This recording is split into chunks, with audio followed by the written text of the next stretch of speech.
السلام علیکم، welcome to ڈن سٹوریز چینل۔ کہانی شروع کرنے سے پہلے ہمارے چینل کو سبسکرائب کریں اور بیل بٹن دبا کر تمام ویڈیو نوٹیفیکیشنز آن کر لیں۔ آئیں سنتے ہیں ایک بنگالی فتنہ انگیز ساحرہ کی پراسرار داستان، ناول جھرنا۔ Next episode.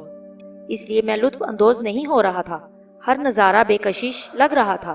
میں کرسی پر بیٹھ کر ارشا اور بچوں کے بارے میں سوچ رہا تھا۔ سامنے والے ٹیلے کی جانب میری نگاہ اٹھ گئی، جو بہت دور تھا اور نہ ہی بہت قریب تھا۔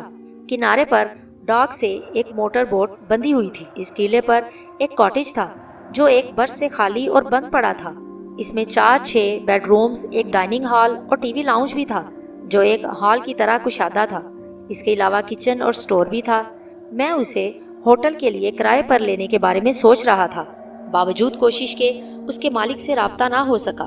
موٹر بوٹ سے یہ لگا کہ وہ شاید آیا ہوا ہے۔ چاروں طرف گہرا سناٹا طاری تھا۔ کسی کاٹیج، سرائے اور دوسرے ہوٹلوں کے کمرے میں روشنیاں دکھائی دے رہی تھی۔ مسافر رت جگہ کر رہے تھے۔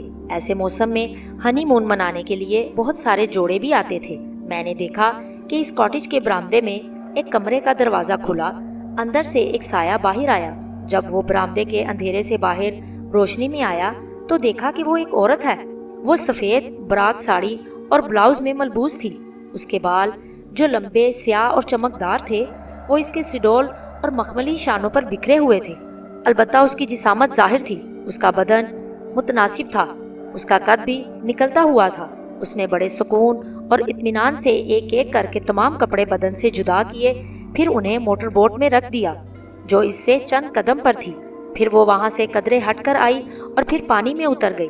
پھر اس نے ڈبکی لگائی، پھر ابھر آئی، پھر وہ تیرنے لگی۔ جب وہ کچھ دیر تک تیر چکی تو پھر کنارے پر آ گئی۔ پھر اس نے ایک صابن کی ٹکیا اٹھائی۔ پہلے تو اس نے اپنے سر کے بالوں میں صابن لگایا اور پھر جسم پر۔ جب وہ صابن اچھی طرح مل چکی اور سفید جھاگ پیدا ہو گیا، تب وہ پانی میں اتر گئی۔ جانے کیوں مجھے اس سے ایسا محسوس ہوا کہ یہ عورت ارشا ہے۔ وہی جسامت، قد و قامت، سراپا بال اور جسمانی نشیب و فراز۔ میں نے دل کو سمجھایا کہ یہ وہم ہے۔ یہ ارشا سین کیسے ہو سکتی ہے؟ کیوں ہو سکتی ہے؟ اگر وہ ارشا ہوتی تو میرے پاس آتی، لیکن اس کاٹیج میں ٹھہرنے کی کیا ضرورت؟ اور پھر اس آزادی اور بے حجابی سے وہ نہاتی نہیں۔ جب دل نہ مانا تو اس کی تسلی اور وہم دور کرنے کے خیال سے میں اندر سے دوربین لے آیا، جو انتہائی جدید اور طاقتور تھی، جو میں نے ایک امریکی سیاح عورت سے خریدی تھی۔ میں کرسی پر بیٹھ گیا۔ چھجے کے باعث ادھر اندھیرا تھا، باہر سے کسی کو میں نظر نہیں آ سکتا تھا۔ میری یہ حرکت بڑی معیوب سی تھی، لیکن میں دل کے ہاتھوں مجبور تھا کہ اس عورت کو بے حجابی کے عالم میں دیکھوں۔ جب میں نے آنکھوں سے دوربین لگا کر اس عورت کا چہرہ دیکھا تو میرے ہاتھوں سے دوربین چھوٹتے چھوٹتے رہ گئی۔ وہ ارشا سین نہیں تھی، وہ جھرنا تھی۔ مجھے یقین نہیں آیا کہ جھرنا ہے۔ میں نے اسے اس وقت دیکھا اور دیکھتا رہا جب تک وہ ٹرکش تولیے سے اپنا بدن خشک کرتی اور بالوں کو جھاڑتی رہی۔ پھر وہ اپنا تولیہ اور موٹر بوٹ سے کپڑے اٹھا کر کاٹیج میں چلی نہیں گئی۔ اس نے دروازہ بند نہیں کیا۔ اس نے دروازہ شاید بے خیالی میں یا اس وجہ سے کھلا چھوڑ دیا کہ اب اس وقت کون اور کیوں آنے لگا۔ یہاں کسی بدماش کی آمد کا کوئی خوف اور خطرہ نہیں تھا۔ جھرنا؟ اس لمحے میں ارشا کو بھول گیا۔ جھرنا یہاں کیوں اور کیسے؟ اکیلی کیسے آ گئی؟ ایسا تو نہیں کہ یہ عورت جھرنا سے مشابہ ہو اور ہنی مون منانے آئی ہو۔ وہ اکیلی نہانے نیچے آ گئی، جبکہ اس کاٹیج میں واش روم بھی تھے، ندی، دریا اور تالاب بھی۔ ندی، دریا اور تالاب میں نہانے کا لطف اور مزہ ہی اور تھا۔ شاید وہ اس لیے نہانے اکیلی ہی آ گئی تھی۔ وہ 100% جھرنا ہی تھی۔ میں جھرنا کو اور اس کے چہرے اور خد و حال کو برسوں صدیوں بعد بھی بھول نہیں سکا۔ میں سمجھ گیا کہ جھرنا نے شادی کر لی ہے اور وہ اپنے پتی کے ساتھ ہنی مون منانے آئی ہے۔ اب میں نہ صرف ارشا بلکہ جھرنا سے بھی محروم ہو گیا۔ کچھ دیر بعد میں نے محسوس کیا کہ کوئی پراسرار ہستی مجھے کشاں کشاں ڈاک کی طرف لے جا رہی ہے۔ میں اس کے آگے بے بس سا ہو کر رہ گیا ہوں۔ پھر میں اپنی موٹر بوٹ میں بیٹھ گیا اور اس کی رسی کھول دی۔ اس کا انجن سٹارٹ کرنے کی بجائے کشاں کشاں میں چپو سے چلا کر لے جانے لگا۔ میں دل میں حیران تھا کہ یہ مجھے کیا ہو رہا ہے، یہ کیا ہو گیا ہے، میں کیوں اس طرح سے جا رہا ہوں؟ وہ تو ہنی مون منانے آئی ہوئی ہے۔ اس کا پتی اور وہ خود کیا سوچے گی، کیا خیال کرے گی؟ ہو سکتا ہے کہ وہ میرے ساتھ نفرت اور حقارت سے پیش آئے مجھے پہچاننے سے انکار کر دے۔ کچھ دیر بعد میں اس کاٹیج کے برآمدے میں قدم رکھ کر اس کمرے کی طرف بڑھ رہا تھا جس کا دروازہ کھلا ہوا تھا۔ میں نے اپنے قدم روکنے کی بڑی کوشش کی، لیکن مجھے اس پراسرار نادیدہ طاقت نے اندر دھکیل دیا۔ میں ڈائننگ ہال میں آ گیا۔ اس ہال میں اندھیرا تھا، لیکن اس بیڈ روم کی روشنی اس میں آ رہی تھی جس کا دروازہ کھلا ہوا تھا۔ پھر ایک سوندھی خوشبو کی مہک اس کمرے میں ایک عورت کی موجودگی کا پتہ دے رہی تھی۔ میں اس کمرے کی دہلیز پر ٹھٹک کر رک گیا۔ وہ اس کمرے میں اکیلی تھی۔ وہ آئینے کے سامنے کھڑی بالوں میں کنگھی کر رہی تھی۔ اس کے کپڑے کرسی پر پڑے ہوئے تھے۔ وہ آزادی کے لبادے میں تھی۔ مجھے اس کا چہرہ نظر نہیں آیا کیونکہ زاویہ ہی ایسا تھا۔ وہ گنگنا رہی تھی۔ اسے جیسے ہی میری موجودگی کا احساس ہوا وہ میری طرف تیزی سے گھومی۔ میں اس لمحے بھونچکا سا ہو گیا اور مجھ پر بجلی سی آ گری اور میں سکتے میں آ گیا۔ اپنی جگہ ساکت و جامد ہو گیا۔ یہ جھرنا نہیں تھی، یہ تو ارشا تھی۔ میری کچھ سمجھ میں نہیں آیا کہ یہ کیا اصرار ہے۔ مجھے اس عورت پر دور سے ارشا کا دھوکا ہوا تھا۔ جب دوربین سے دیکھا تو وہ جھرنا تھی۔ دوربین سے مجھے بالکل سامنے کھڑی اور بہت صاف دکھائی دی۔ درمیانی فاصلہ صرف انچوں کا تھا۔ میری نظریں ارشا اور جھرنا کو پہچاننے میں دھوکا نہیں کھا سکتی تھی، اور پھر مجھے ایک نادیدہ اور پراسرار ہستی میری نظروں کو جھرنا کا فریب دے کر کشاں کشاں لائی تھی، لیکن یہ تو ارشا نکلی۔ میں نے اس لمحے سوچا کہ کہیں میں کوئی سپنا تو نہیں دیکھ رہا۔ سپنے ایسے ہی ہوتے ہیں، چہرے اور منظر بدلتے رہتے ہیں۔ میں یہ سوچ ہی رہا تھا کہ ارشا میری طرف والہانہ انداز سے بڑھی۔ آپ آ گئے؟ میں آپ کا ہی انتظار کر رہی تھی۔ اس نے میرے پاس آ کر میرے گلے میں اپنی مرمری باہیں حمائل کر دی۔ پھر ایک زبردست طوفان آیا جو ہم دونوں کو تنکوں کی طرح بہا لے گیا۔ ہمیں کوئی اختیار ہی نہیں رہا۔ میں نے طوفان گزرنے کے بعد اس کے بالوں کو سہلاتے ہوئے پوچھا، ارشا یہ سب کیا ہے؟ مجھے بتاؤ، میں پاگل ہو جاؤں گا۔ میرے پتی دیوتا، اس نے میرے سینے پر اپنا سر رکھ دیا۔ کتنے عرصے بعد ہم ملے ہیں۔ یہ محبت اور ملن کی رات ہے، شکوے اور شکایتوں کے لیے نہیں ہے۔ یوں تو مجھے تم سے بہت کچھ پوچھنا ہے، لیکن میں اب اس وقت صرف اپنے بچوں کے بارے میں دریافت کرنا چاہتا ہوں۔ ارشا نے اپنا سر اٹھا کر میری آنکھوں میں مخمور نگاہوں سے جھانکا۔ پھر وہ کہنے لگی، اب میں یہاں سے جانے کے لیے نہیں آئی۔ میں اپنی آخری سانس تک آپ کے ساتھ رہ کر اپنا جیون بتاؤں گی۔ آپ کی ایک ایک بات اور ایک ایک سوال کا جواب بھی دوں گی۔ آپ سے کوئی بات نہیں چھپاؤں گی۔ پھر اس نے میرے ہونٹوں پر اپنے شیریں ہونٹ رکھ دیے۔ پو پھٹنے تک ہم طوفانوں اور جذبات اور نشاط انگیز لمحات کی زد میں رہے۔ ہم نے پیار اور محبت کی باتوں کے سوا کوئی بات نہیں کی۔ یہ رات بھی سہاگ کی پہلی رات سے کم نہ تھی۔ ارشا کی محبت اور جذبات میں وہی گرم جوشی، والہانہ پن اور خود سپردگی تھی جو میں اب تک محسوس کرتا رہا۔ میں کب سویا، کب نیند آئی، کچھ پتہ نہیں چلا۔ بیدار ہوا تو دیکھا سورج کی روشنی کھڑکی سے اندر آ رہی ہے۔ میں نے دستی گھڑی میں وقت دیکھا تو 4 بج رہے تھے۔ یہ سپہر کا وقت تھا۔ میں ہڑبڑا کر اٹھ بیٹھا۔ میرے کپڑے فرش پر بے ترتیبی سے بکھرے پڑے تھے۔ اس کے کپڑے کرسی پر رکھے ہوئے تھے، وہ بستر میں نہیں تھی۔ میں نے واش روم اور پورا کاٹیج چھان مارا، اس کا کہیں وجود نہ تھا۔ کمرے کی کھڑکی سے باہر جھانکا، ڈاک پر اس کی موٹر بوٹ نہ تھی، میری موٹر بوٹ موجود تھی۔ میں سر پکڑ کے بستر پر بیٹھ گیا۔ کہیں یہ سپنا تو نہیں تھا؟ یہ سپنا نہیں تھا، یہ ایک حقیقت تھی۔ اس کی موجودگی کا ثبوت ایک نہیں تھا، بہت سارے ثبوت موجود تھے۔ اس کے سر کے کچھ بال بھی چادر پر پڑے تھے۔ اس کے بدن کی سوندھی سوندھی مہک بھی اس میں بسی ہوئی تھی۔ اس کے علاوہ دودھ کے گلاس سرہانے والی میز پر دھرے تھے، اس کی سفید ساڑی اور بلاؤز۔ مگر کیا وہ بے لباس چلی گئی؟ میں کپڑے پہن کر باہر آیا، پھر موٹر بوٹ سے سیدھا ہوٹل گیا۔ سوچا کہ نمرتا کو بتا دوں، لیکن وہ اس بات کا یقین کرنے سے رہی۔ وہ اسے سپنا ہی کہے گی۔ پھر میری سمجھ میں نہیں آیا کہ میں کیا کروں۔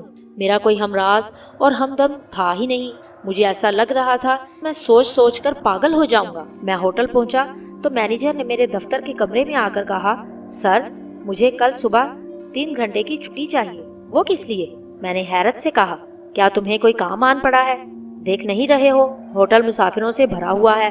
اس لیے کہ میری جوان بیٹی شانتی پر کسی نے جادو کر دیا ہے، اس پر کوئی بدروح آ گئی ہے۔ اس نے جواب دیا، تمہاری بیٹی پر کس لیے جادو کر دیا گیا؟ میں نے پوچھا، اس پر بدروح آ گئی ہے تو کیا کرو گے؟ اس لیے کہ میری بیٹی بہت خوبصورت ہے اور آپ نے اسے دیکھا ہوا ہے۔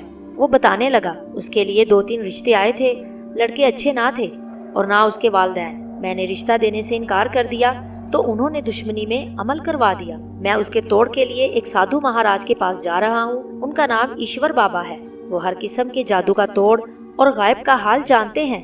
ان کے پاس موکل بھی ہیں، وہ بدروح کو نہ صرف بھگا دیں گے بلکہ عمل کرانے والے کے بارے میں بھی بتا دیں گے۔ میں نے کلکتہ جانے کا پروگرام بنا لیا۔ اب میں ارشا سین سے ملنے جانا چاہتا تھا۔ اس نے تیسری بار مجھے دھوکہ دیا تھا۔ رات جو میرے ساتھ واقعہ پیش آیا وہ بے حد پراسرار، ناقابل فہم اور بے حد الجھا ہوا تھا۔ اس نادیدہ ہستی نے مجھے اس کاٹیج پر پہنچایا تھا۔ میری نظروں کو جھرنا کا جو دھوکہ ہوا وہ بھی حیرت انگیز اور ناقابل یقین تھا۔ جب دوسرے دن 1 بجے دوپہر مینیجر آیا تو وہ بہت خوش تھا۔ نے اس سے پوچھا، کیا ہوا؟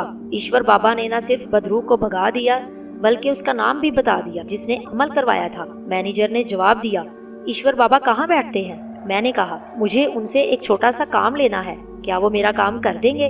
وہ سپاری کے درختوں والے باغ میں جو سامنے والے جنگل میں واقع ہے، ناگ نگر میں، مینیجر نے بتایا۔ میں نے ایک لمحے کے لیے دل میں سوچا کہ کلکتہ جانے سے پہلے کیوں نہ میں ایشور بابا سے مل لوں، انہیں رات کے واقعہ کے بارے میں بتا کر پوچھوں کہ کیا وہ واقعہ سچا ہے یا سپنا تھا۔ وہ نادیدہ ہستی کون تھی؟ کیا کسی نے عمل کیا تھا؟ میں دوسرے دن اکیلا ہی موٹر بوٹ سے ناگ نگر جا پہنچا جو جنگل میں واقع تھا۔ ایشور بابا کی جھونپڑی کا پتہ آسانی سے چل گیا۔ ناگ نگر میں چکما قبیلے کی آبادی تھی۔ اس آبادی میں تمباکو کی کاشت کی جاتی تھی، سگار بھی بنائے جاتے تھے۔ اگر 1-2 میل اور اندر جایا جائے تو وہاں 70 پوشی نام کی کوئی چیز نظر نہیں آتی تھی۔ یہ صدیوں سے اسی طرح رہتے رہے تھے۔ ایشور بابا بنگالی تھے۔ ان کی چوکھٹ پر میں نے 2 بڑے بڑے سانپ دیکھے تو ڈر گیا۔ ان کا ایک آدمی جو باہر موجود تھا، اس نے مجھ سے کہا کہ ڈرنے کی ضرورت نہیں ہے، آپ کو یہ سانپ کچھ نہیں کہے گا۔ میں اندر داخل ہو گیا۔ میں نے انہیں نمسکار کیا۔ میں نے انہیں بہت اچھا آدمی پایا۔ ان کے چہرے پر بڑی محبت تھی اور لہجے میں بڑی نرمی تھی۔ آؤ موہن لال، انہوں نے میرا نام لے کر مخاطب کیا تو میں ان کی زبان سے اپنا نام سن کر حیران رہ گیا۔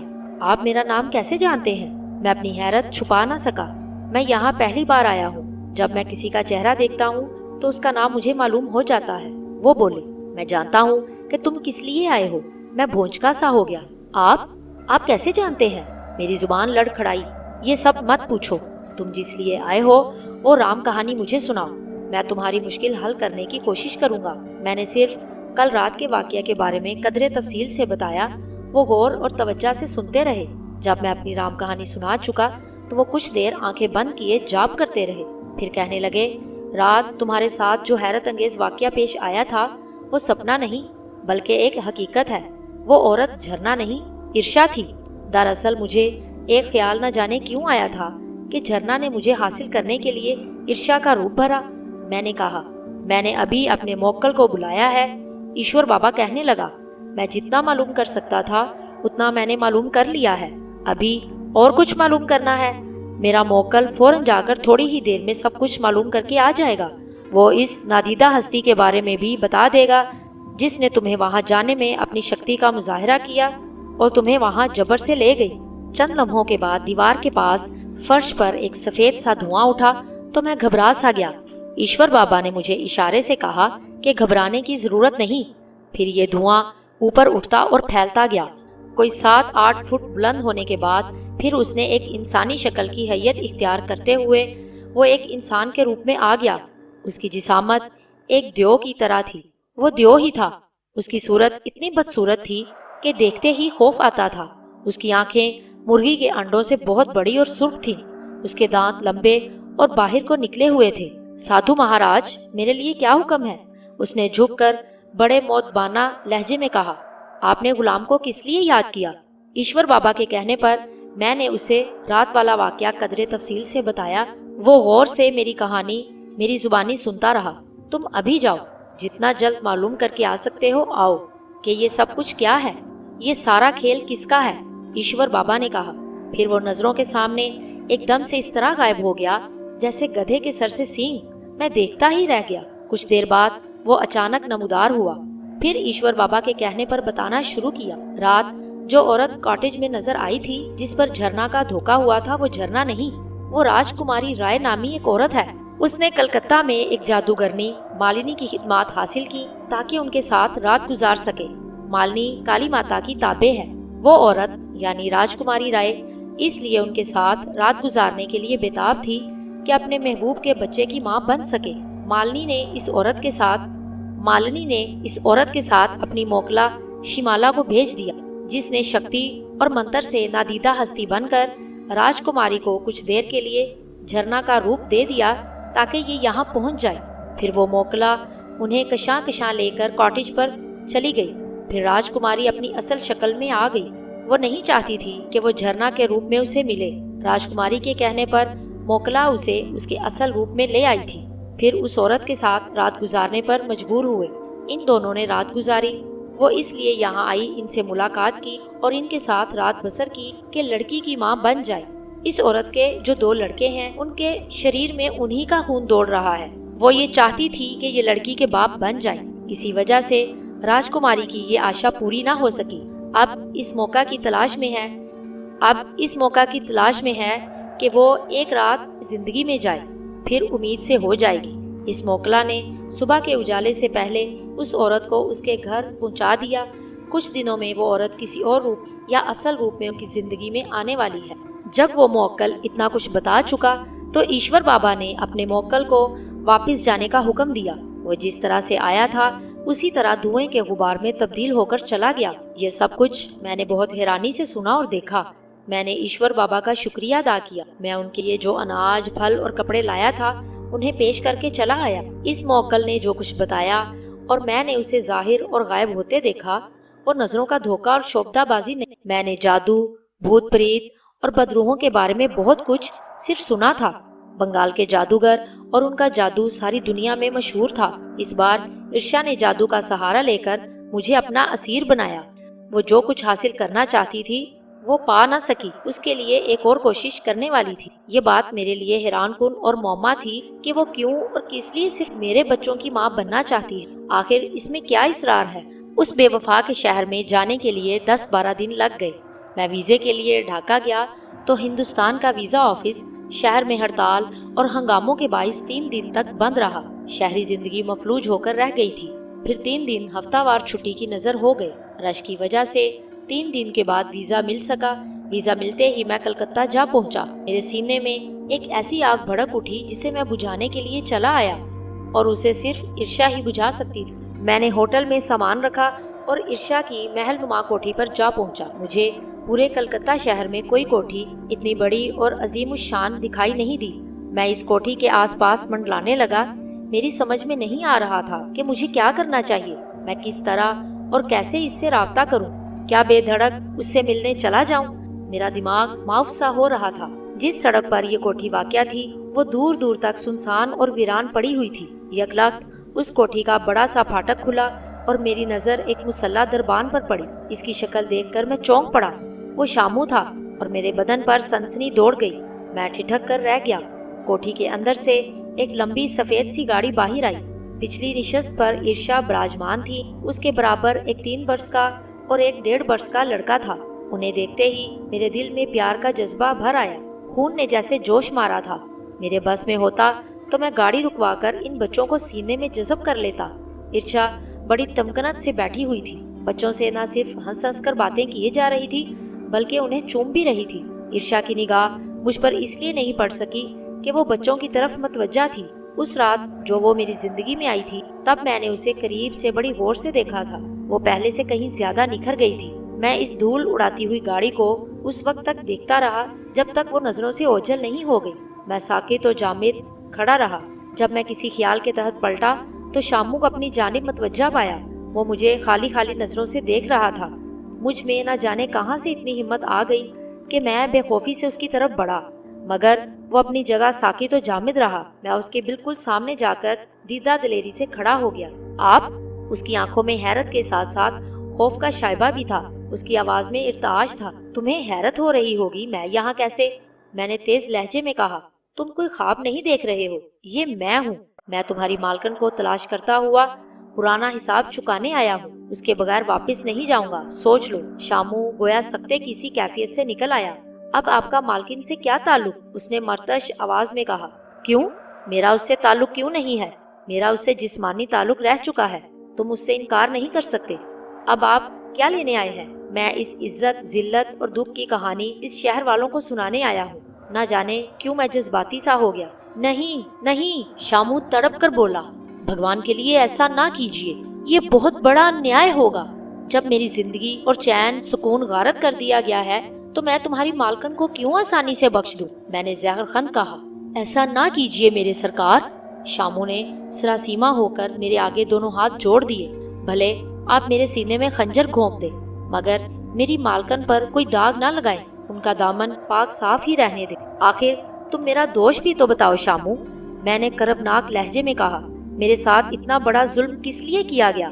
میں نے کیا بگاڑا تھا جو میری زندگی ملیا میٹ کر دی گئی؟ کیا میں آدمی نہیں ہوں؟ کیا میرے جذبات اور احساسات نہیں ہیں؟ وہ اپنی آنکھوں سے آنسو پونچھتا ہوا اٹھ کھڑا ہوا۔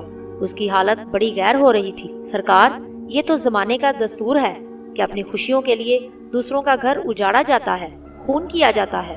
میں ایک بات آپ کو صاف صاف بتا دینا چاہتا ہوں کہ اب آپ یہاں سے کچھ نہیں پا سکیں گے۔ آپ سوچ لیں، کیا تم مجھے مشورہ دے رہے ہو یا دھمکی؟ میں نے اس کی آنکھوں میں آنکھیں ڈال کر پوچھا۔ جی نہیں، یہ دھمکی نہیں ہے بلکہ ایک دوستانہ مشورہ ہے۔ یہ آپ کے حق میں بہتر ہوگا کہ آپ جس طرح سے آئے ہیں اسی طرح واپس چلے جائیں۔ میں مالکن سے کہہ کر آپ کے قدموں میں منہ مانگی رقم لا کر ڈال دوں گا۔ شامو نے کہا۔ دنیا میں ویسے بھی سب کچھ پیسہ نہیں ہوتا شامو، میں نے تیزی سے کہا۔ کیا تم مجھے زر خرید غلام سمجھتے ہو؟ میں بکاؤ مال ہوں۔ یہ بات آپ نے پہلے کیوں نہیں سوچی تھی؟ اس نے گرفتہ لہجے میں کہا۔ آپ بھول رہے ہیں کہ جب آپ نے انٹرویو دیا تھا میری مالکن سے کیا کہا تھا؟ آپ نے کیا محض دولت کی خاطر ایک کتے کی سی غلامی اور وفاداری نبھانے کا وعدہ نہیں کیا تھا؟ اب کہاں ہے وہ آپ کی وفاداری؟ اس کا لہجہ یکایک تیز ہو گیا۔ انسان اور کتے میں یہی ایک تو فرق ہے کہ کتا اپنی اوقات کبھی نہیں بھولتا، آدمی احسان فراموش اور طوطا چشم بن جاتا ہے۔ اس کی بات نے مجھے لاجواب کر دیا۔ میں بغلیں جھانکنے لگا۔ اب میرے پاس کہنے کے لیے کچھ نہ رہا۔ پھر میں نے قدرے پسو پیش کے بعد کہا، میں یہ تہیا کر کے آیا ہوں کہ تمہاری مالکن سے ملے بغیر نہیں جاؤں گا۔ اب آپ ان سے مل کر کریں گے کیا؟ شامو نے پوچھا۔ اس ملاقات سے کیا حاصل ہوگا؟ میرے سینے میں تمہاری مالکن نے خلش کا جو خنجر اتارا ہے میں اسے نکالنا چاہتا ہوں، میں نے کہا۔ شامو کی متجسس آنکھیں کسی گہری سوچ میں ڈوب گئی۔ یکلخت اس کے ہونٹوں پر زہر کند مسکراہٹ ابھر آئی۔ سرکار، ایسا نہ ہو کہ آپ ایک پھانس نکالنے جائیں اور دوسری پھانس گڑ جائے۔ تم کچھ بھی کہو شامو، میں نے ہٹ دھرمی سے کہا۔ تم کچھ بھی کہو شامو، میں نے ہٹ دھرمی سے کہا۔ میں ارشا سین سے ہر قیمت پر مل کر رہوں گا۔ ارشا سین تو کب کی مر چکی ہیں۔ اس نے گہری سانس لی۔ آج صرف راج کماری رائے زندہ ہے، وہی آپ سے ملے گی۔ آپ بتائیں کہ آپ کہاں ٹھہرے ہوئے ہیں؟ میں نے ہوٹل کا نام اور پتہ بتایا تو اس نے کچھ سوچ کر کہا۔ میں نے ہوٹل کا نام اور پتہ بتایا تو اس نے کچھ سوچ کر کہا۔ وہ اس قسم کے ہوٹلوں اور عام جگہوں پر نہیں جاتی کیونکہ انہیں اس شہر کے لوگ بہت اچھی طرح جانتے ہیں۔ آپ ان سے میرے گھر پر مل لیں جو بیڈن روڈ پر واقع ہے۔ میں کوئی 8:45 بجے اس عمارت پر پہنچا جس میں یہ فلیٹ تھا۔ اس عمارت کا نام شنگریلا ہائٹ تھا۔ سیکیورٹی گارڈ نے چابی دینے کے بعد مجھے اندر جانے کی اجازت دے دی۔ میں ایک بیڈ روم کی طرف بڑھا تھا کہ ٹھٹک کر رک گیا۔ ارشا سین اس میں سے باہر آ رہی تھی۔ وہ بے رخی کے انداز سے نپے تلے قدم اٹھاتی ہوئی سچ مچ کسی راج کماری کی تمکنت کے ساتھ میرے پاس سے گزر کر سامنے والی کرسی پر جا بیٹھی۔ جب میں بھی ایک کرسی کھینچ کر اس کے سامنے بیٹھ گیا تو اس کی کھلی آنکھوں میں ایک وحشت سی ابھرنے لگی۔ تمہیں کس نے میرے بارے میں بتایا؟ اس نے مجھے سوالیہ نظروں سے دیکھا۔ میرے متعلق تمہیں کیسے معلوم ہوا؟ مجھے کچھ دن پہلے نمریتا ملی تھی جو ڈھاکہ میں تمہاری 3 دن تک سیکرٹری رہی تھی۔ میں نے جواب دیا، آخر تمہیں محبت کی آڑ میں مجھ سے اس قدر گھناؤنا کھیل کھیلنے کی کیا ضرورت تھی؟ اس کے علاوہ میں یہ کہنا چاہتا ہوں کہ 10 برس پہلے تمہاری شادی ستیش رائے سے ہو گئی تھی، تو پھر مجھ سے شادی کرنے کی کیا ضرورت تھی؟ کیا یہ حقیقت نہیں ہے کہ تم میرے ہاتھوں پھول بن کر کھلی ہو؟ تم ایک بند کلی تھی۔ کیا ستیش رائے؟ میرا آخری فکرہ ادھورا رہ گیا۔ وہ تڑپ کر ہی جانی لہجے میں چیخی، موہن لال، بھگوان کے لیے چپ ہو جاؤ، بس بھی کرو پلیز، اب میں آگے ایک لفظ بھی سننا نہیں چاہتی۔ کیا ہوا؟ میں نے صفاق لہجے میں کہا۔ میں نے تمہیں جو آئینہ دکھایا ہے اس میں تمہیں اپنا اصل چہرہ نظر آ گیا ہے۔ موہن، وہ ہزیاتی لہجے میں بولی۔ اس کی غلافی آنکھوں میں شعلے لپکنے لگے۔ تم میرے معصوم بچوں پر تہمت نہیں لگاؤ، وہ معصوم اور جائز ہیں۔ میں نے کوئی بدکاری نہیں کی، میں نے کوئی جرم نہیں کیا۔ اس کی آواز بری طرح کانپنے لگی۔ سنو، میں نے غصے سے کھولتے ہوئے کہا، ہر مجرم اپنے آپ کو بے گناہ ثابت کرنے کی کوشش کرتا ہے، تم بھی ایک مجرم کی طرح اپنے جرم پر پردہ ڈالنے کی کوشش کر رہی ہو۔ کیا تم ایک بدکار اور آوارہ عورت نہیں ہو؟ آپ کے پاس میرے جرم اور میری بدکاری کا کیا ثبوت ہے؟ عرشا نے منجمد آنکھوں سے مجھے دیکھا۔ اس سے بڑا ثبوت کیا ہو سکتا ہے کہ تم نے ستیش رائے سے شادی کرنے کے بعد اسے قریب آنے اور چھونے تک نہیں دیا؟ اس بات سے کیا میری بدکاری ثابت ہوتی ہے؟ عرشا نے گہری نظروں سے میرے چہرے کو گرفت میں لے لیا۔ نہ جانے تم نے اس کی کمزوری سے فائدہ اٹھایا تھا۔ صرف یہی نہیں بلکہ تم اپنے بد نصیب ستیش رائے پر ظلم و ستم کے پہاڑ توڑنے کے لیے شادی کی آڑ لے کر سیاہ کاری کے دلدل میں گر گئیں۔ کیا یہ حقیقت نہیں ہے؟ عرشا کسی بفری ہوئی شیرنی کی مانند گراتی ہوئی میرے پاس پہنچی اور جھپٹ کر میرا گریبان پکڑ لیا۔ اس کے جسم کا ایک ایک تار جیسے جھنجھنا اٹھا۔ میں نے سہم کر اسے دیکھا۔ وہ غضبناک ہو کر بولی، آپ اپنی زبان کو لگام دیں، میں ایک صاف و شفاف آئینہ ہوں، اس پر خراشی مت ڈالو۔ آپ کو یہ بات کہنے سے پہلے سوچنا چاہیے تھا کہ آپ کے سامنے ایک عورت ہے۔ سچی بات بہت کڑوی ہوتی ہے اور تم کڑوی گولی نگل نہیں رہی۔ تمہاری بدکاری صاف ظاہر ہے۔ آپ بہتان تراشی نہ کریں۔ کیا آپ یہ نہیں جانتے کہ یہ کتنا بڑا پاپ ہے؟ عرشا کے سینے میں ایک ہیجان سا برپا تھا۔ عرشا، کیا تم اچھائی اور برائی میں تمیز کرنا جانتی ہو؟ تمہیں پاپ اور نیکی کا فرق معلوم ہے؟ موہن، بھگوان کے لیے میرے وجود پر ڈنک نہ مارو۔ اس نے مجھے بھیگی نظروں سے دیکھا۔ اس کے نازک ہونٹ ماہی بیاب کی طرح پھڑ پھڑانے لگے۔ وہ سسک پڑی۔ رونے اور جرم پر پردہ ڈالنے سے پاپ دھل نہیں جاتے۔ تم ایک پاپی عورت ہو، میں نے بے رحمی سے کہا۔ میں نے اپنے سینے کی اتھاہ گہرائیوں میں جس راز کو دفن کر رکھا ہے وہ تمہیں بتا رہی ہوں، عرشا نے کہا۔ وہ راز مجھ پر کس لیے ظاہر کرنا چاہتی ہو؟ میں نے چپتے ہوئے لہجے میں پوچھا۔ اس لیے کہ کل کلاں کوئی اور ان معصوم بچوں کو ناجائز اور بدکاری کا نتیجہ نہ سمجھے۔ عرشا اداسی سے بولی، کہیں ایسا تو نہیں کہ تم اس راز پر شرافت کا خول چڑھانا چاہتی ہو؟ میں نے استہزائیہ انداز سے کہا۔ عرشا نے میری بات کا جواب نہیں دیا۔ وہ ٹوٹی ہوئی شاخ کی طرح بستر پر گر پڑی اور تکیے میں منہ دے کر پھوٹ پھوٹ کر رونے لگی۔ اس کی ہچکیاں بند گئیں، اس کی آنکھوں سے آنسوؤں کی جھڑی لگ گئی۔ میرے لبوں پر ایک معنی خیز مسکراہٹ ابھر آئی۔ میں نے سوچا کہ ایک عورت کتنی بڑی اداکارہ ہوتی ہے۔ ایک مکار اور فریبی عورت کے پاس کس قدر نفسیاتی حربے اور رنگ ہوتے ہیں۔ اس کے پاس سب سے بڑا ہتھیار صرف آنسو ہی نہیں بلکہ اس کا حسن و شباب اور ہر شباب جادو ہی ہوتا ہے جس سے وہ مرد کو بڑی آسانی سے شکست فاش دے سکتی ہے۔ وہ کون سا راز ہے جو تم مجھے بتانا چاہتی ہو؟ میں نے اپنی کرسی پر بیٹھتے ہوئے پوچھا۔ عرشا نے جلد ہی اپنے آنسوؤں، حواس اور جذبات پر قابو پا لیا۔ پھر وہ کرسی پر بیٹھ گئی۔ جب وہ رندھی ہوئی آواز میں بولی تو اس کا لہجہ منتشر ہو رہا تھا۔ موہن، میں آپ کو آج کے دور کی ایک سچی اور محبت کی ایک دل گداز اور عجیب و غریب کہانی سناتی ہوں۔ آپ اس کے ایک ایک لفظ پر دھیان دیں اور اسے اپنے من کے نہاں خانے میں نقش کرتے جائیں۔ یہ وہ تاج محل ہے جسے ایک راجکماری نے اپنے پتی کی محبت کے لیے بنایا۔ وہ تاج محل ایک مرد نے اپنی بیوی کے لیے بنایا تھا۔ یہ بھی محبت کی امر کہانی ہے۔ عرشا نے ایک گہرا سانس لیا اور اس کے چہرے پر ایک گھٹا سی چھا گئی۔ ستیش رائے کے خاندان کی ایک لڑکی رادھا ستیش بٹرا سے اس کی امارت، لیاقت اور شہرت کی وجہ سے محبت کرتی تھی۔ ستیش بٹرا نے کبھی بھی اس کی محبت کو اہمیت نہیں دی۔ رادھا کوئی بدصورت یا عام سی لڑکی نہیں ہے۔ اگر تم اسے ایک بار دیکھ لو تو تمہارے سینے میں ٹھنڈی اور حسرت بھری سانسوں کا غبار بھر جائے۔ رادھا جیسی آن شان شاید ہی کسی لڑکی میں نظر آئے۔ جو مرد اسے ایک بار دیکھ لے تو اس کی نیندیں حرام ہو جائیں۔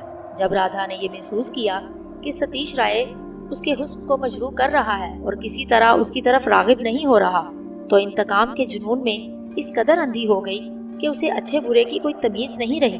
اس کے عیار ذہن نے ایک منصوبہ بنایا۔ اس نے ستیش رائے کو بلیک میل کرنے کی غرض سے اپنے ہاں کسی بہانے بلایا۔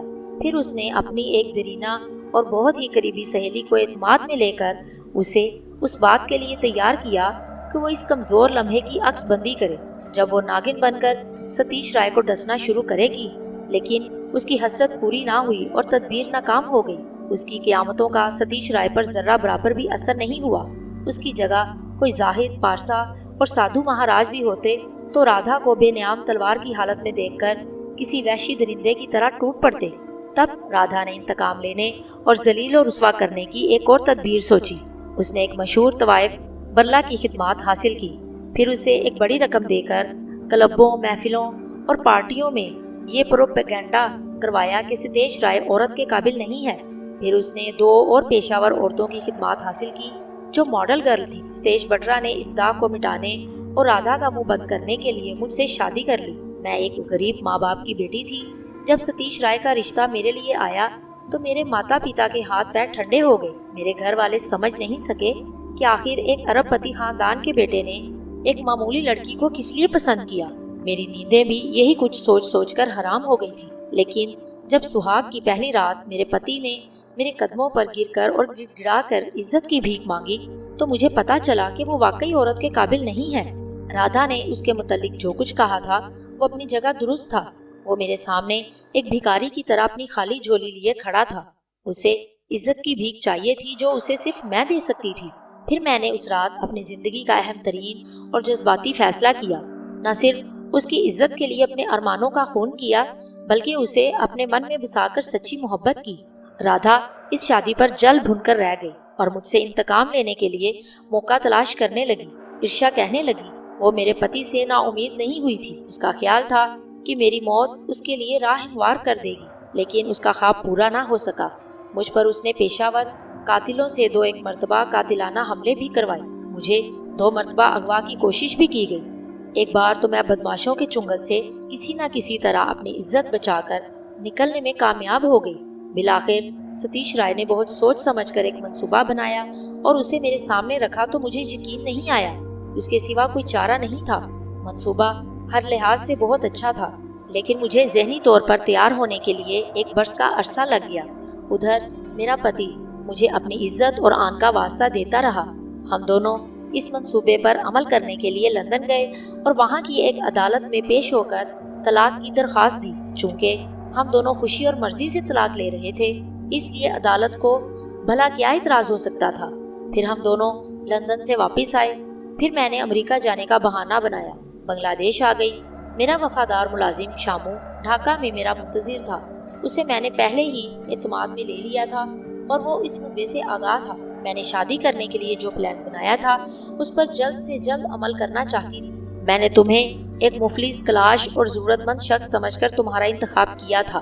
میں نے 2 مرتبہ تمہارا امتحان لیا اور تمہارے سینے میں انسانیت کا درد اور احساس پا کر بڑی خوشی ہوئی۔ میں یہ سمجھی تھی کہ تم کبھی میری راہ میں حائل نہیں ہوگے، دیوار نہیں بنو گے۔ یہ میری سب سے بڑی بھول تھی۔ میں نے تمہیں ایک سیدھا اور مخلص شخص سمجھ کر شادی کر لی۔ تم میرے پتی بن گئے۔ پھر ایک روز تم اور شامو جب سامان کی خریداری کے لیے چٹاگانگ گئے تو یکایک میری طبیعت بگڑ گئی۔ میں لیڈی ڈاکٹر کے پاس گئی تو اس نے بتایا کہ میں امید سے ہوں۔ اس روز میری خوشی کی انتہا نہ رہی۔ مجھے جیسے دنیا کا سب سے بڑا اعزاز مل گیا۔ میں ایک بچے کی ماں بننے والی تھی۔ میں نے پہلے سے ہی سوچے سمجھے منصوبے کے تحت تمہارے دودھ میں بے ہوشی کی دوا ملا دی تاکہ میرے یہاں سے نکلنے میں تم رکاوٹ نہ بن سکو۔ میں چاہتی تو 2-1 روز اور ٹھہر سکتی تھی، مگر میں اس ڈر اور خوف سے نہیں رکی کہ کہیں تمہیں میرے ماں بننے کی ہوا نہ لگ جائے، کیونکہ مجھے چکر اور متلی ہونے لگی تھی تو مجھے ڈاکٹر کے پاس لے جاتے اور تمہیں سب کچھ پتہ چل جاتا۔ کوئی 9 ماہ بعد میں نے ایک خوبصورت مرد کے بچے کو جنم دیا جس کا نام دیو راج رکھا گیا۔ وہ ہماری زندگی کے اندھیاروں میں ایک کرن تھا۔ اس نے میرے پتی کی عزت کو بڑھا دیا۔ رادھا کے منہ پر ایک تمانچہ لگا۔ جب دیو راج 6 ماہ کا ہوا تو پھر میں تمہارے پاس پہنچ گئی، کیونکہ میری اور میرے پتی کی خواہش تھی کہ کم از کم ہمارے 2 بچے ہوں۔ میں اس وقت تمہارے ساتھ پیار و محبت کا ڈرامہ رچاتی رہی جب تک میں امید سے نہیں ہو گئی۔ جب میں 2 بچوں کی ماں بن گئی تو میرا خیال تھا کہ رادھا کی زبان ہمیشہ کے لیے بند ہو گئی، کیونکہ اس نے ستیش رائے سے نا امید ہو کر کسی اور سے شادی کر لی۔ تب میں نے اور میرے پتی نے سکون کا سانس لیا۔ وہ ایک کانٹے کی طرح ہماری زندگی میں چپ گئی تھی۔ وہ کانٹا نگل گیا تھا۔ اب میرے پتی پر وہ کیچڑ اچھال نہیں سکتی تھی۔ اب تم سے طلاق لینے کا مسئلہ تھا۔ میں نے تمہارے ساتھ رہتے ہوئے محسوس کر لیا تھا کہ تم میری محبت میں اس قدر جذباتی ہو گئے ہو اور اتنی دور چلے گئے ہو کہ واپسی مشکل ہی نہیں ناممکن سی ہو گئی ہے۔ میں اور ستیش رائے نے میسور پہنچ کر عدالت میں جا کر سیول میرج کر لی۔ کسی کو کانوں کان خبر نہ ہو سکی اور یہ راز ہم تینوں کے سینے میں دفن رہا۔ مگر اب تم نے جو کہانی سنائی وہ اس قدر گھناؤنی تھی کہ مجھے اپنا راز اگل دینا پڑا۔ مجھے اپنے کیے پر کوئی ندامت یا شرمندگی نہیں ہے۔ مجھ پر آسمان گر پڑا تھا۔ میں سکتے کے عالم میں اسے منجمد نظروں سے دیکھنے لگا۔ پھر میں نے گہرے سکوت کو توڑتے ہوئے سوال کیا، وہ بچے میرے ہی ہیں نا جنہیں میں نے گاڑی میں تمہارے ساتھ دیکھا تھا۔ اب تم یہ بات ہمیشہ ہمیشہ کے لیے بھول جاؤ کہ وہ بچے تمہارے ہیں، تمہارا خون ہے۔ وہ تمکنت سے بولی۔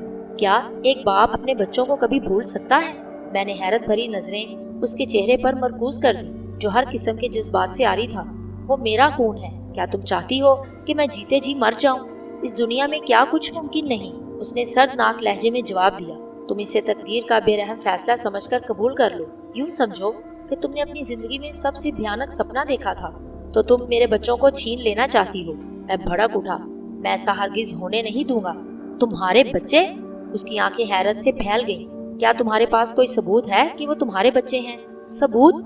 میں سٹ پٹا کر بغلیں جھانکنے لگا۔ وہ میری اس بوکھلاہٹ سے جیسے لطف اندوز ہونے لگی۔ جب تم مجھ سے شادی کا ثبوت پیش نہیں کر سکتے تو پھر ان معصوموں کو اپنی اولاد کیوں کر ثابت کر سکو گے؟ میرے وجود میں ایک بھونچال سا آ گیا۔ میں نے لڑکھڑاتے ہوئے لہجے میں کہا، تو تم یہ چاہتی ہو کہ میں زندگی بھر اپنے بچوں کو دیکھنے اور ان سے ملنے کے لیے ترستا رہوں؟ آخر کیوں؟ کس لیے؟ آخر تم مجھے اتنی بڑی سزا کس لیے دینا چاہتی ہو؟ کیا یہ اذیت نہیں ہے؟ تم اسے قدرت کی سزا سمجھ لو، اس نے بڑی تمکنت سے کہا۔ آخر میں نے بھی تو وقت کے بے رحم فیصلے کو قبول کیا ہے۔ وہ یکایک خاموش ہوئی تو میں نے تڑپ کر پوچھا، کیا میں ان بچوں سے کبھی نہیں مل سکتا؟ انہیں کبھی سینے سے لگا نہیں سکتا؟ نہیں، تمہیں صرف اتنا حق حاصل ہے کہ صرف اپنے بچوں کو یاد کر سکو۔ تم کبھی انہیں دیکھنے اور ان سے ملنے کی حماقت مت کرنا، ورنہ میں تمہاری زندگی پر ترس نہیں کھاؤں۔ میں تمہاری بات پر عمل کر سکوں گا یا نہیں میں کچھ کہہ نہیں سکتا، میں نے کہا۔ لیکن یہ بتاؤ کہ تم نے میرے ساتھ کچھ دنوں پہلے کاٹیج میں رات کیوں اور کس لیے گزاری تھی؟ تم نے شاید کوئی سپنا دیکھا ہوگا۔ وہ چونک کر بولی۔ اس کا چہرہ متغیر سا ہو گیا۔ وہ سپنا نہیں، ایک حقیقت تھی۔ میں نے اسے مختصر طور پر اس واقعے کے بارے میں بتایا۔ تم نے صرف اس لیے کیا کہ تمہیں ایک لڑکی کی تمنا ہے۔ تمہیں کسی نے بتایا کہ تمہاری تیسری اولاد جو ہوگی وہ لڑکی ہوگی۔ یہ سب کچھ تمہیں کیسے اور کیوں کر معلوم ہوا؟ وہ بھونچکی سی ہو گئی۔ اس نے تو کہا تھا کہ… اس نے اپنا جملہ ادھورا چھوڑ دیا۔ اس پر سکتے کی سی کیفیت طاری ہو گئی۔ ایشور بابا نے، میں نے جواب دیا۔ ان کے موکل نے بتایا کہ تم نے مالنی جادوگرنی کی خدمات حاصل کی تھی۔ اس نے تمہیں جادو کے زور سے وہاں پہنچایا تھا۔ وہ کچھ نہیں بولی، وہ مجھے بس دیکھے جا رہی تھی۔ اب جب میں نے یہاں قدم رکھا تو تم نے مجھے اپنے جذبات میں جکڑ دیا۔ اپنا جسم میلا کیا، وہ کس لیے؟ میں نے پوچھا۔ کیا یہ سیاہکاری نہیں ہے؟ جبکہ اب میں تمہارا پتی نہیں ہوں۔ بہتر ہے تم مجھ سے کچھ نہ پوچھو اور مجھے جانے دو، اس نے مردہ لہجے میں کہا۔ میں بتاتا ہوں کہ اصل بات کیا ہے، میں نے کہا۔ تم اس روز امید سے نہ ہو سکی، آج تم نے اس لیے پیش قدمی کی کہ امید سے ہو جاؤ گی، یہی بات ہے نا؟ ہاں، وہ ٹوٹے ہوئے لہجے میں بولی۔ تم نے ایشور بابا سے سب کچھ معلوم کر لیا، لیکن یہ سب کیا ہے؟ آخر تم نے کس لیے اپنے دامن پر اتنا بڑا داغ لگایا؟ یہ سب کچھ رادھا کی وجہ سے مجھے کرنا پڑا، وہ کہنے لگی۔ رادھا کو نہ جانے کیوں اور کیسے شک ہو گیا۔ میرا خیال تھا کہ اس کی زبان ہمیشہ کے لیے بند ہو گئی ہے، ایسا نہیں ہوا، وہ ٹو میں لگی رہی۔ پھر اس نے ایک روز ستیش سے کہا، جب تمہاری تیسری اولاد ہوگی تب میں سمجھوں گی کہ یہ تینوں تمہارے اپنے بچے ہیں۔ پھر میں مالنی جادوگرنی کے پاس گئی۔ جب وہ جانے کے لیے اٹھ کھڑی ہوئی تو میں نے اسے بازو میں سمیٹ لیا۔ وہ مزاحمت اور جدوجہد کرنے لگی۔ مجھے جانے دو۔ سنو ارشا، میں نے اس کے چہرے پر جھکتے ہوئے کہا، اب جبکہ تم غلاظت کی دلدل میں کسی وجہ سے بھی گر چکی ہو تو آج کی یہ رات میرے نام کر دو۔ پھر میں کبھی نہ تو تمہاری زندگی میں آؤں گا، نہ بچوں کو دیکھنے اور ان سے ملنے کی کوشش کروں گا۔ اس نے میری بات مان لی۔ اس نے یہ رات میرے نام کر دی۔ میں نے صبح اسے رخصت کرتے وقت پوچھا، اچھا یہ بتاؤ کہ جب میں نے دوربین سے تمہیں نہاتے ہوئے دیکھا تو تمہارا روپ جھرنا کا روپ لیے ہوئے تھا۔ تمہیں یا مالتی کو جھرنا کے بارے میں کیسے معلوم ہوا؟ میں نے تمہیں نیند کی حالت میں، بے خودی کی حالت میں تمہاری زبان سے جھرنا کا نام سنا تھا۔ تم نے ایک دو مرتبہ نشاط انگیز لمحات میں مجھ سے کہا بھی تھا کہ تم جھرنا ہو۔ کبھی کبھی تم پر جھرنا کا دھوکا ہوتا ہے۔ میں نے تم سے کئی بار جھرنا کے بارے میں پوچھا تھا لیکن تم نے بڑی خوبصورتی سے ٹال دیا۔ مالتی نے مجھے جھرنا کے بارے میں بتایا تھا۔ اس نے کیا بتایا تھا؟ میں نے تجسس سے پوچھا۔ اس نے بتایا تھا کہ تم برسوں پہلے اپنے دوستوں کے ساتھ وادی کشمیر گئے تھے، وہاں تمہاری اس سے ملاقات ہوئی۔ جھرنا ایک بہت ہی حسین لڑکی تھی، اس لیے تم اسے بھول نہیں سکے، ارشا بولی۔ جب ارشا جانے لگی تو میں نے اس کا ایک آخری طویل بوسہ لیا۔ جب وہ جدا ہوئی تو اس نے مجھ سے پوچھا، اب کیا تم واپس بنگلہ دیش جاؤ گے؟ نہیں، اب میں جھرنا کے پاس جاؤں گا۔ معلوم نہیں اب وہ کہاں ہے، وہیں ہے یا کہیں اور چلی گئی ہے۔ اگر اس نے شادی کر لی ہے تو پھر واپس بنگلہ دیش آ جاؤں گا، میں نے کہا۔ جب میں نے دروازہ کھولا تو ارشا نے میرا ایک بوسہ لیا اور جب باہر نکل رہی تھی تو اس کی آنکھوں میں آنسو تھے۔ یہ آنسو کس لیے تھے؟ میں نے سوچا۔ ایک عورت کے آنسو تھے، میرے دل نے کہا۔ میں بیڈ روم میں آ کر بیٹھ گیا، پھر بستر پر آ بیٹھا۔ بستر کی چادر کی شگنیں رات کا فسانہ سنا رہی تھی۔ ارشا کے چندر بدن کی خوشبو سے فضا مہک رہی تھی۔ رات کے سارے مناظر ایک ایک کر کے میری نظروں میں گھومتے رہے۔ پہلی سہاگ رات مرد اور عورت کی زندگی کی انمول، اچھوتی اور یادگار ہوتی ہے، لیکن یہ آخری سہاگ رات تھی جو میں کبھی بھول نہیں سکتا تھا۔ ارشا نے اس لیے بھی پوری طرح اپنے آپ کو میرے سپرد کر دیا تھا۔ یہ اس کی آخری یادگار رات تھی۔ اب کوئی مرد اس کی زندگی میں نہیں آئے گا۔ میں نے بنگلہ دیش جانے کی بجائے جھرنا کے گاؤں جانے کا فیصلہ کر لیا۔ میں نے سوچا کہ میں نے جھرنا کے پاس جانے کا جو فیصلہ کیا ہے اس پر قائم رہنا چاہیے۔ اب اس شہر سے کوچ کر دینے کے سوا کوئی چارہ بھی نہیں۔ یہ شہر میرے لیے کسی دردناک جہنم سے کم نہیں ہے۔ میں نے رات کی گاڑی پکڑی اور جھرنا سے ملنے کے لیے روانہ ہو گیا۔ میں جھرنا سے ملنے جا رہا تھا۔ ایک لمبا اور دشوار گزار سفر تھا۔ میں اکیلا ہی جا رہا تھا۔ میرے ان دوستوں کی کوئی خبر نہیں تھی جن کے ہمراہ میں جھرنا کے گاؤں گیا۔ اس لمبے سفر سے میری ذات پر کوئی اثر نہیں پڑتا تھا۔ اگر جھرنا کوکاف میں بھی ہوتی تو میں سفر کی تمام مشکلیں مصیبتیں برداشت کرتے ہوئے پہنچ جاتا، چاہے برسوں کیوں نہ لگ جاتے۔ اب جھرنا میرا سپنا تھی۔ میں دوبارہ پہلگام پہنچا، لیکن میرا دل وہاں ایک گھڑی رکنے کو بھی نہیں چاہا۔ چونکہ شام ہو چکی تھی اور اندھیرے میں سفر جاری نہیں رکھا جا سکتا تھا، اس لیے مجھے ایک رات قیام کرنا پڑا۔ یہ رات کس طرح میں نے کاٹی یہ میرا دل ہی جانتا ہے۔ یہ رات ایک صدی کی طرح بھاری رہی اور میں ایک پل بھی سو نہیں سکا۔ کروٹیں بدلتا رہا، جھرنا کی تصویر میں کھویا رہا۔ اس کا چہرہ ایک جھرنے کی طرح میرے تصور میں بہتا رہا۔ دوسرے دن جیسے ہی سورج طلوع ہوا، صبح کے شفیق اور رنگین سایوں میں روانہ ہو کر سپہر تک اپنی کھوئی جنت میں پہنچ گیا۔ میں یہاں دوسری بار آیا تھا، لیکن ایسا لگ رہا تھا جیسے پہلی بار آیا ہوں۔ اس خطے کو پہلی بار دیکھ رہا ہوں۔ میں سحر زدہ سا ہو گیا۔ میں خواب کسی حالت میں کھڑا ان حسین اور رنگین نظاروں کو دیکھتا رہا۔ اس کے سحر نے مجھے اپنا اسیر بنا لیا تھا۔ مجھے بہت دیر تک یقین نہیں آیا کہ میں یہاں پہنچ گیا ہوں۔ میرا دل بری طرح دھڑک رہا تھا۔ میرے ذہن میں وسوسوں اور اندیشوں کے زہریلے پھنکارتے ناگ لہرا رہے تھے۔ وہ کہہ رہے تھے، لوٹ جاؤ، واپس جاؤ، یہاں جھرنا نہیں ہے۔ میں نے ان زہریلے ناگوں کو کچل دیا اور دھڑکتے دل اور والہانہ انداز سے محبوب کے مسکن میں داخل ہو گیا۔ چمن ستان پھولوں سے بھرا پڑا تھا۔ جیسے ہی جھرنا نظر آئی میں ٹھٹک کر رہ گیا۔ ایک لمحے کے لیے دل بھی دھڑکنا بھول گیا۔ وہ جھرنا ہی تھی، کوئی اور ماہ پارا نہیں تھی۔ اس جھرنا کے لیے تو میں کشاں کشاں یہاں آیا تھا۔ میرا دل اور میری دھڑکن جھرنا۔ وہ ایک کنج میں سورج مکھی کے پھولوں کے درمیان بیٹھی ایک خاص قسم کی نرم و نازک گھاس کے تنکوں سے اپنے لیے پاپوش تیار کر رہی تھی۔ اسے میری آمد کی خبر نہ ہو سکی۔ میں اس طرح دبے قدموں گیا تھا کہ آہٹ بھی پیدا نہ ہو سکی۔ وہ بڑی مگن اپنے کام میں مصروف تھی۔ میں اسے محبت بھری نظروں سے دیکھنے لگا۔ اس کا گلابی چہرہ سورج کی سنہری، نرم اور خوشگوار کرنوں سے کندھاری انار کے خوشنما دانے کی طرح سرخ ہو رہا تھا۔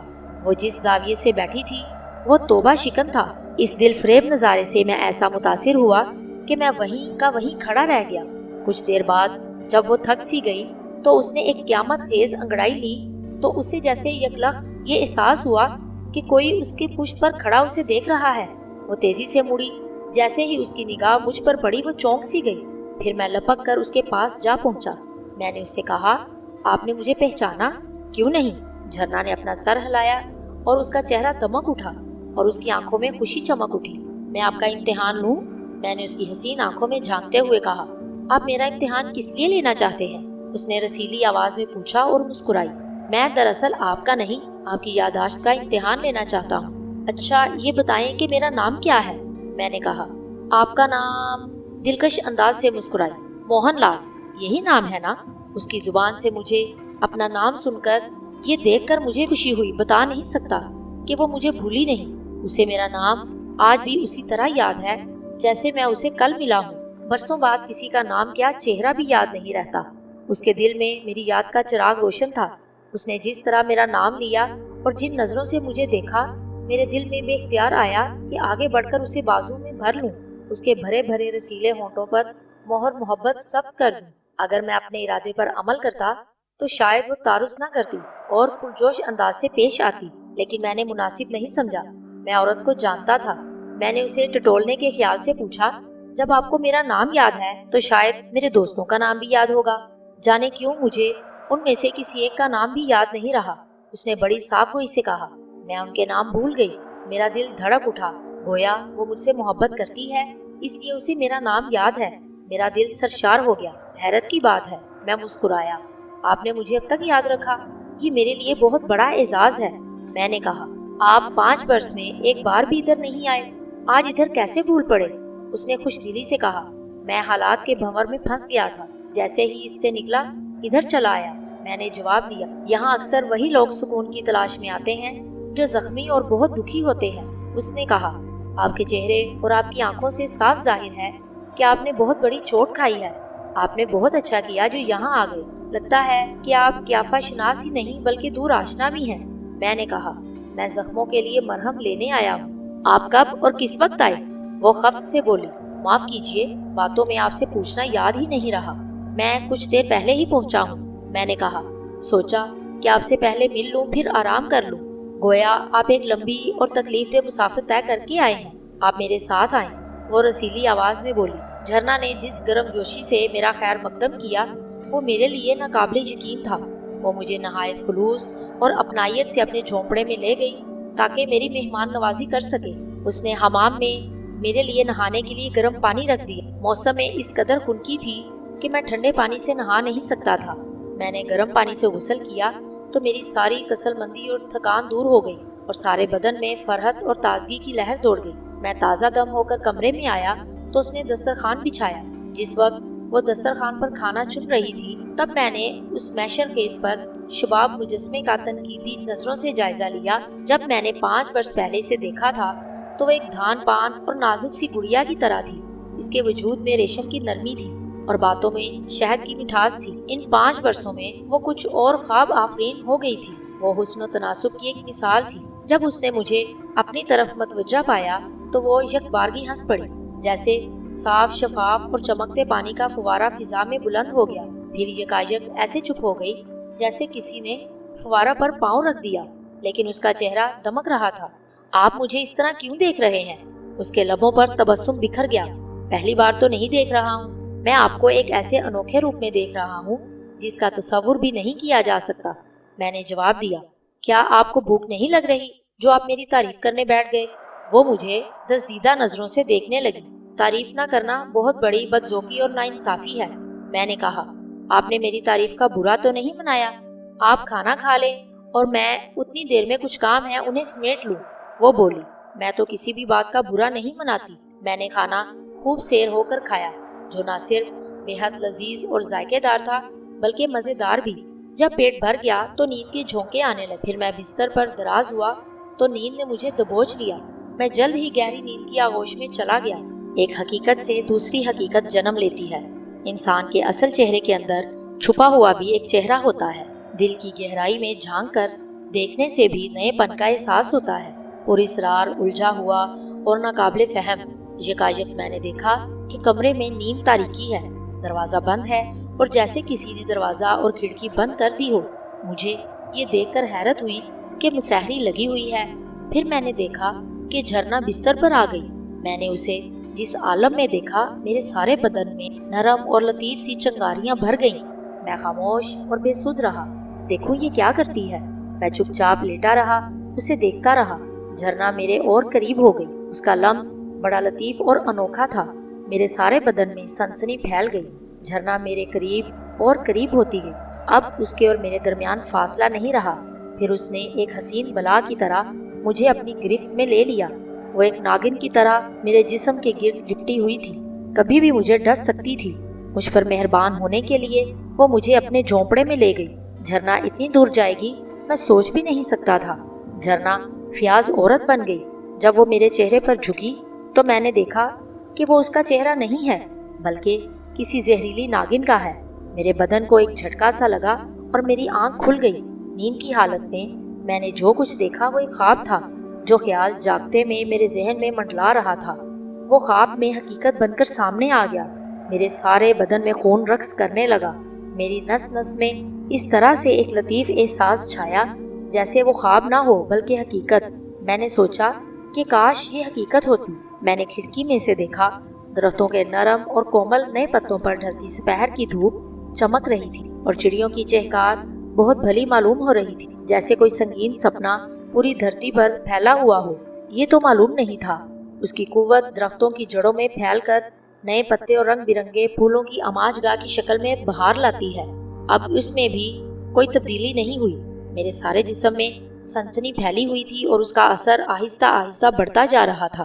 میں نے سوچا کہ پھر کومل گھنٹی کی جھنکار کی طرح شام کی سیاہی پھیل جائے گی، دن کی روشنی سے رات کی تاریکی گلے ملنے سے پہلے جیسے مختلف آوازوں میں فضا اپنی کہانی سنائے گی۔ بانس کی جھاڑی میں سینکڑوں چڑیوں کی آواز سنائی دے رہی تھی، جیسے کوئی ماہر ستار نواز ستار بجا رہا ہو۔ میں تھوڑی دیر بستر پر دراز سنتا رہا۔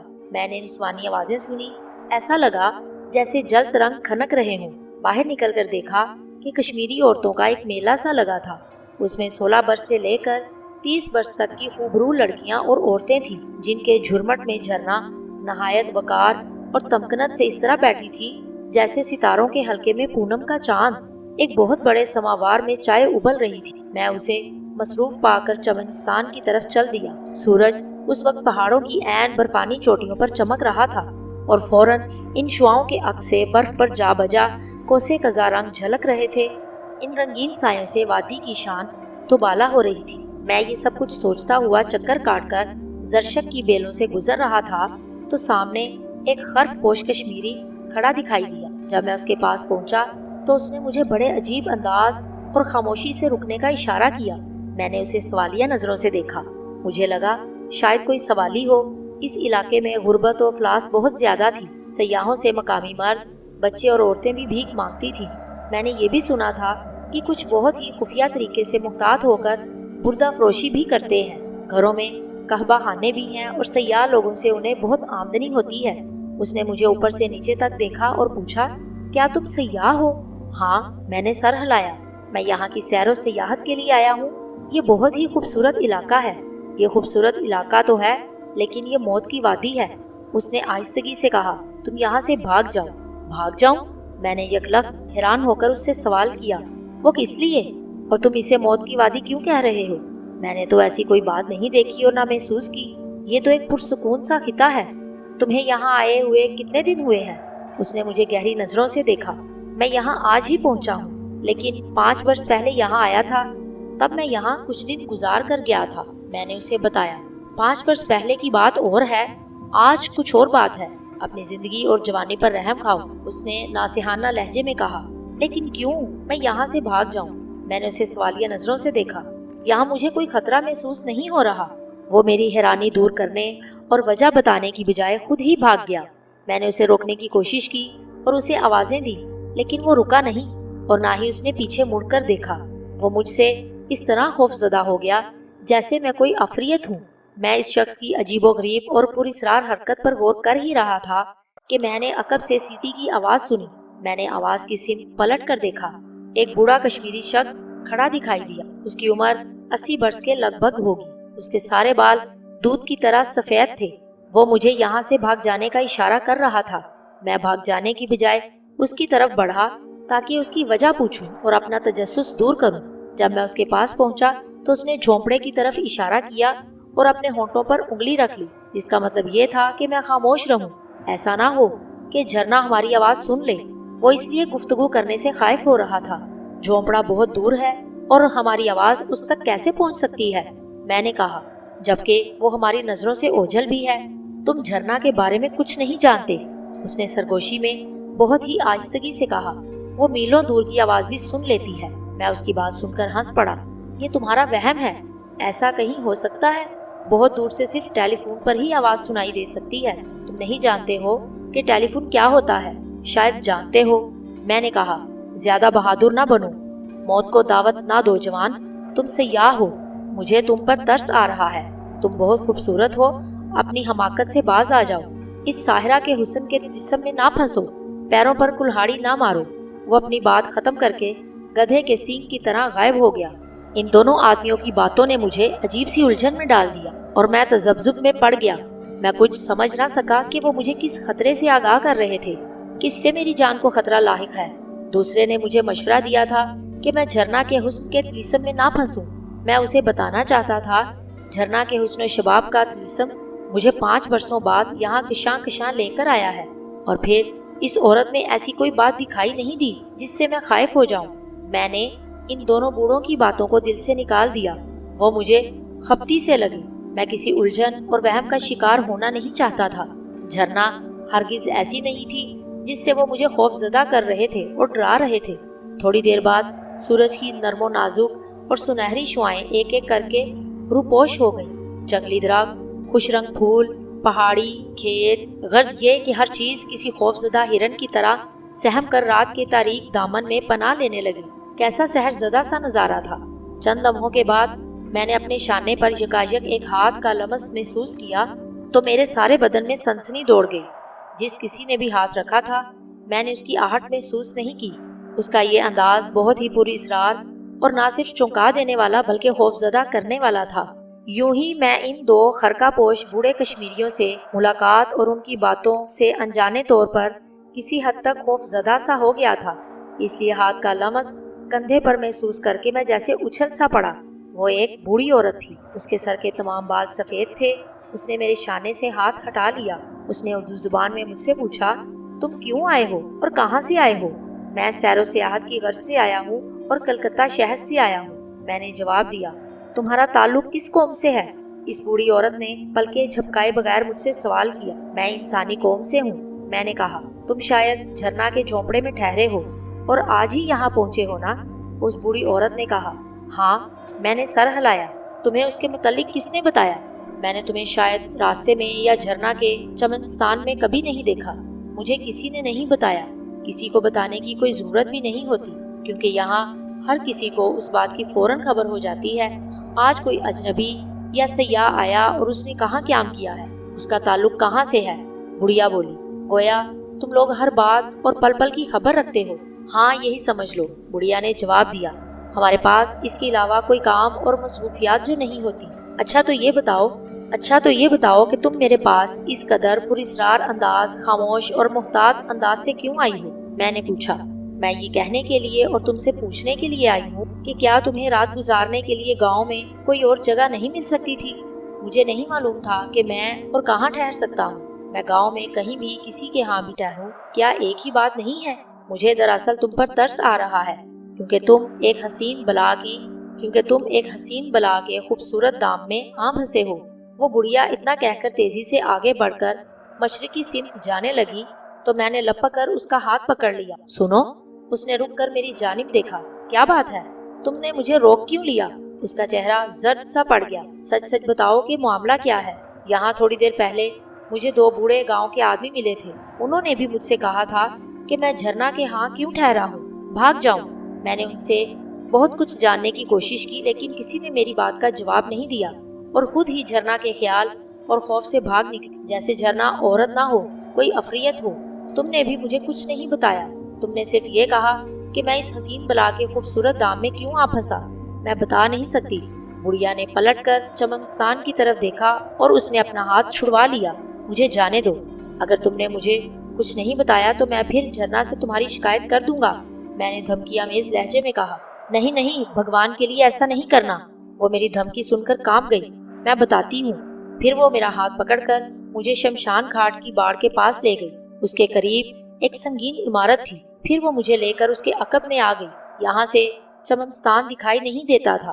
وہ حد سے زیادہ احتیاط برت رہی تھی۔ کیا تم نے اس بات کو دیکھا اور محسوس نہیں کیا کہ وہ اس جنگل میں کس شان و شوکت سے رہتی ہے؟ بڑھیا نے پوچھا۔ ہاں، میں نے سر ہلا کر اقرار کیا۔ ایسا لگتا ہے کہ وہ اس علاقے کی کوئی مہارانی ہو۔ تم یہ بھی بہت اچھی طرح جانتے ہو کہ ہمارا علاقہ کس قدر پسماندہ اور مفلس ہے۔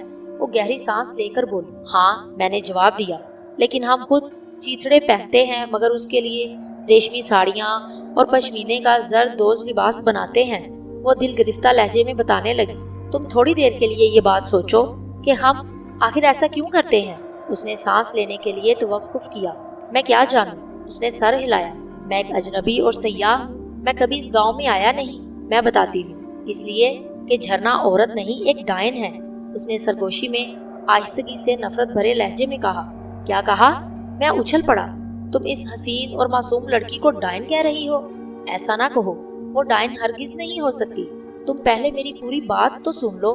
وہ کہنے لگی، انسانی خون اس کے منہ لگ چکا ہے۔ جس کے منہ ایک بار انسانی خون لگ جائے وہ اس کے بغیر نہیں رہ سکتا۔ اس کی بھی یہی حالت ہے، وہ انسانی خون کی بھوکی اور پیاسی ہے۔ یہ کیسے ممکن ہے کہ ایک جوان لڑکی انسانی خون کی پیاسی اور عادی ہو جائے؟ میں نے کہا، مجھے اپنی سماعت پر یقین نہیں آیا۔ ہم یہ سب چیزیں اپنے بچاؤ کی خاطر اسے بطور نذرانہ دیتے ہیں، اس کے سوا کوئی چارہ نہیں۔ وہ بولی،